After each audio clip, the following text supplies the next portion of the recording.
اس جنگ بدر میں کل مسلمانوں کی شہادت کتنی ہوئی؟ جنگ کا نام کیا ہے؟ جنگ بدر، سمجھ گیا؟ اور اس میں شہید ہونے والے کل کتنے ہیں؟ 14. سمجھ گیا؟ جب مہینے کی 14 تاریخ ہوتی ہے تو وہ کیا کہلاتی ہے؟ شب بدر. جنگ بدر میں جو شہداء کی تعداد ہے بالکل بدر کامل، اور یہ وہ شہداء ہیں کہ تمام شہداء پر ان کو فضیلت اور برتری حاصل ہے کہ رسول پاک سرور عالم صلی اللہ علیہ وسلم کی خدمت میں حضرت جبریل حاضر ہوئے. بخاری شریف میں یہ حدیث ہے. عرض کی یا رسول اللہ کیف تعدون من شہید البدر فیکم، مسلمانوں میں کیا مرتبہ دیتے ہیں آپ ان لوگوں کو جو جنگ بدر میں شریک ہوئے؟ فرمایا ہم افضل المسلمین وکیف تعدون انتم من شہید من الملائکۃ بدرا. اے جبریل تم بتاؤ جو فرشتے 5000 آئے تھے جنگ بدر میں ان کا مرتبہ تم لوگوں کے بیچ میں کیا ہے؟ انہوں نے کہا ہم افضل الملائکہ، سارے ملائکہ میں سب سے افضل وہ. اب سمجھ میں آ گئی بات کہ ملائکہ میں بدر کے شریک ملائکہ سب سے بہتر، اور مسلمانوں میں بدر کے شریک مسلمان چاہے وہ شہید ہوں یا وہ واپس آئے ہوں سب کے سب سے شاندار. اس جنگ میں ایک منافق بھی شریک نہ ہوا. اس جنگ میں شریک ہونے والوں کے نام کی کتنی بڑی برکت ہے. ہم نے بزرگوں سے سنا فرماتے تھے مصیبتوں میں جب آدمی گھر جائے تو ان حاضرین بدر کے نام پڑھے، تلاوت کرے ان کے نام، اور نام پڑھ کر اللہ سے دعا کرے اے اللہ ان لوگوں کے صدقے میں میری مصیبت ڈال دے، تو مصیبت ٹل جائے گی. اتنی اونچی شخصیت. بدر کے شریکوں میں حضرت ابو بکر بھی ہیں، حضرت عمر بھی ہیں، حضرت عثمان بھی ہیں، اور حضرت مولائے کائنات علی مرتضیٰ، اور عشرہ مبشرہ میں جو باقی ہیں وہ بھی ہیں. مگر کچھ لوگوں کو کیڑا نکالنے کی عادت ہوتی ہے. حضرت عبداللہ ابن عمر رضی اللہ تعالی عنہما حج کرنے کے بعد ایک جگہ بیٹھے ہوئے تھے، بھیڑ لگی تھی، حضور کے صحابی تھے، بھیڑ لگا لیتے تھے لوگ صحابہ سے ملاقات کرنے کے لیے. تو ایک آدمی نے پوچھا کہ یہ کون ہے، اتنی بھیڑ لگی ہے؟ لوگوں نے بتایا کہ یہ حضرت عبداللہ ابن عمر ہیں، رسول پاک کے صحابی اور عمر فاروق کے بیٹے ہیں. تو وہ آیا، کہا کہ دیکھیے آپ سے میں کچھ سوالات کروں گا، آپ اس کا ٹھیک ٹھیک جواب دیجیے گا. کہا کہ ہاں پوچھو. کہ عثمان غنی کے بارے میں پوچھتا ہوں کہ جنگ بدر میں وہ تھے کہ نہیں؟ کہ اچھا جنگ بدر میں نہیں تھے، جنگ احد میں بھاگنے والوں میں عثمان غنی تھے کہ نہیں؟ کہاں بھاگنے والوں میں وہ بھی تھے. کہ اچھا یہ بتائیے کہ بیعت رضوان جب ہو رہی تھی حدیبیہ میں تو عثمان غنی اس میں تھے کہ نہیں تھے؟ کہ سبحان اللہ. وہ بولا تو حضرت عثمان کو جلال آ گیا. اب وہ حضرت عبداللہ ابن عمر کو جلال آیا.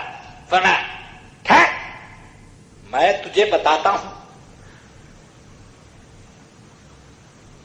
وہ جنگ بدر میں نہیں تھے، مگر رسول پاک صلی اللہ علیہ وسلم نے فرمایا کہ تو میری بیٹی رقیہ کی عیادت کر، میں تجھے جنگ میں حاضر مانوں گا اور جنگ کے مال غنیمت میں تیرا حصہ لگاؤں گا۔ اور جنگ کے بعد رسول پاک نے تمام مجاہدوں کے برابر ان کو حصہ بھی دیا۔ رسول پاک ان کو حاضر مانے اور تو غیر حاضر مانے تو کیا تیری کھوپڑی ہے۔ اور سن، جنگ احد میں بھاگنے والے بھاگے تھے، عثمان غنی بھی بھاگے تھے، مگر اللہ نے قرآن میں فرما دیا وَلَقَدْ عَفَا اللَّهُ عَنْكُمْ، تمہاری اس لغزش کو میں نے معاف کر دیا۔ کہ اللہ نے تو معاف کیا لیکن تم اتنے نالائق ہو کہ تم معاف نہیں ہونے دینا چاہتے۔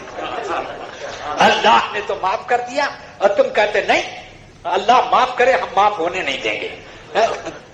فرمایا سن، حضور اکرم صلی اللہ علیہ وسلم نے مکے والوں سے بات کرنے کے لیے عثمان کو بھیجا، اور اس لیے بھیجا کہ پورے صحابہ میں مکے والوں کی نظر میں صاحب احترام عثمان کے برابر کوئی نہ تھا، اس لیے رسول پاک نے ان کو بھیجا۔ اتنے میں ان کی موت کی خبر آئی کہ مکے والوں نے انہیں قتل کر دیا، تو رسول پاک نے بیعت لی تمام صحابہ سے کہ عثمان کے خون کا بدلہ لینے کے لیے سب اپنی جان قربان کرنے کی بیعت کرو میرے ہاتھ پر۔ سب نے بیعت کی، سب کی جب بیعت ہو گئی تو رسول اللہ نے صحابہ کے بیچ میں اپنا دایاں ہاتھ اٹھایا اور فرمایا ہذہ ید عثمان، یہ عثمان کا ہاتھ ہے، وہذہ بیعتہ، اور یہ عثمان کی بیعت ہے۔ بول، ایسی بیعت کسی کی ہوئی کہ رسول پاک بیعت لے رہے ہیں اور خود رسول پاک اس بیعت کے وکیل بھی، کسی کو ایسی بیعت نہیں ملی۔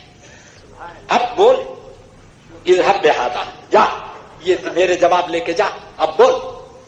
چپ ہو گیا تو حضرت عثمان غنی رضی اللہ عنہ جنگ بدر میں شریک ہیں، اور اس واقعے بیعت رضوان سے یہ پتا چلا کہ خون عثمان کا بدلہ لینے کی بیعت ہو رہی ہے، تو عثمان کی طرف سے بیعت کے لیے حضور نے ہاتھ کیوں اٹھایا؟ جب یہ مان لیا گیا کہ عثمان شہید ہو گئے، ان کے خون کا بدلہ لینا ہے، تو پھر عثمان کا ہاتھ، یہ عثمان کا ہاتھ ہے، یہ کہنے کی ضرورت کیا پڑی؟ اس کا مطلب یہ ہے کہ وہ جو بیعت لی جا رہی تھی وہ انتظام مصالح کی تھی، اور یہ بیان واقعہ ہے کہ عثمان ابھی زندہ، اور یہ بھی ہے کہ عثمان بیعت رضوان سے باہر نہ رہے، کہ ان کے بارے میں آیت اتری لقد رضی اللہ عن المؤمنین اذ یبایعونک تحت الشجرہ، کہ اللہ راضی ہے ان تمام لوگوں سے جنہوں نے درخت کے نیچے آپ کے ہاتھ پر بیعت کی، تو وہ راضی جن سے ہے اس گروہ سے باہر نہ رہے۔ 12 اب یہ چند واقعات ہوئے، اس واقعے میں رسول پاک نے اپنی رسالت کا بھی اعلان کیا اور پھر اپنی عبدیت کی بھی شان دکھائی کہ خیمے میں جلوہ بار ہیں اور سجدے میں ہیں اور دعا کر رہے ہیں اللہم ان شئت لم تعبد، اے اللہ یہ چند مسلمان ہیں، اگر یہ شکست کھا گئے تو اگر تیری یہی مشیت ہے تو پھر قیامت تک تیری عبادت نہ ہوگی، کوئی تجھے ماننے والا نہ رہے گا، یہی لوگ ہیں کہ اسلام کا پرچم بلند کریں گے، تیری عبادت کا چرچا کریں گے، یہ لوگ اگر نہ رہے تو قیامت تک تیری عبادت نہ ہوگی۔ حضرت سیدنا رسول پاک صلی اللہ علیہ وسلم کی یہ دعا کی شان، اس انداز میں دعا کرنا، یہ رسول پاک کا مقام عبدیت ہے۔ عبدیت ہے کہ بندگی خدا کی بارگاہ میں کیسی ظاہر کر رہے ہیں۔ حضرت سیدنا ابو بکر صدیق نے یہ جملہ سنا تو فوراً لپک کے گئے، رسول پاک سجدے میں ہیں، آپ نے ہاتھ پکڑ لیا، یا رسول اللہ اب کچھ ضرورت نہیں، اٹھیں یا رسول اللہ، اب کامیابی ہی کامیابی ہے۔ خیمے کے باہر حضور تشریف لائے تو حضرت مقداد ابن اسود کہتے ہیں، یا رسول اللہ ہم ان یہودیوں کی طرح نہیں ہیں کہ جنہوں نے موسیٰ سے کہا تھا کہ اذهب انت وربک فقاتلا انا ہاہنا لقاعدون، آپ اور آپ کے رب جا کر کے جہاد کر لیجئے، ہم لوگ یہاں بیٹھ کے تماشا دیکھتے ہیں کہ جنگ کیسی ہوتی ہے، ہم وہ لوگ نہیں ہیں۔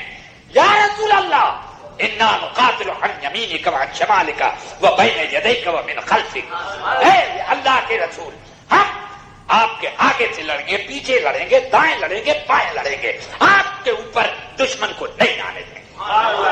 اس وقت رسول پاک کی پیشانی مبارک چاند کی طرح جگمگانے لگی۔ حضرت عبداللہ ابن مسعود کہنے لگے، مقداد کے یہ الفاظ سننے کے بعد مجھے رشک ہونے لگا کہ ایک کاش یہ جملہ میں نے کہا ہوتا، یہ بات میں نے کہی